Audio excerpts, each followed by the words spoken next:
Ayatollah Ali Khamenei নামটি যেন এক অদ্ভুত সাহসিকতার। শত্রুদের ভয়ে কখনো তিনি মাথা নোয়াননি, আর ইসলামের অমর্যাদা হবে এমন কোথাও নিজেকে গুটিয়েও নেননি। এতে করে তিনি চক্ষুশূল হয়ে উঠেছিলেন শত্রুদের, আর সে কারণেই শহীদ হতে হলো আয়াতুল্লাহ আলী খামেনিকে। আর তার মাধ্যমে অবসান হলো ৩০ বছরের সফল ধর্মীয় শাসনের। তার প্রয়াণের পর সবচেয়ে আলোচনায় আসে যে কিভাবে তিনি ইরানের সর্বোচ্চ নেতা হয়ে ওঠেন, আর কিভাবেই বা পশ্চিমাদের চোখ রাঙানি নিয়ে অদম্য হয়ে উঠেছিলেন তিনি।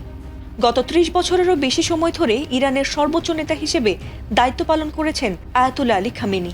আর ইরানের সর্বোচ্চ ধর্মীয় নেতার এই শাসন ব্যবস্থা চালু হয় ১৯৭৯ সালের ইসলামী বিপ্লবের পর থেকে।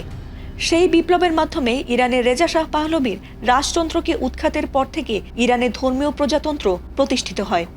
এছাড়াও ১৯৮৯ সালের জুনে আয়াতুল্লাহ রুহুল্লাহ খোমেনির মৃত্যুর পর তার ঘনিষ্ঠ সহযোগী হিসেবে তিনিই পরবর্তীতে সর্বোচ্চ ও একক নেতৃত্বে আসীন হন। এছাড়াও সর্বোচ্চ নেতা হিসেবে আয়াতুল্লাহ আলী খামেনি দেশটির সামরিক বাহিনীর কমান্ডার ইন চিফ ছিলেন, অর্থাৎ ইরান পারমাণবিক ক্ষমতার অধিকারী হবে কিনা বা জাতিসংঘের আণবিক শক্তি সংস্থাকে সহযোগিতা করবে কিনা এসবের চূড়ান্ত সিদ্ধান্ত তারই ছিল।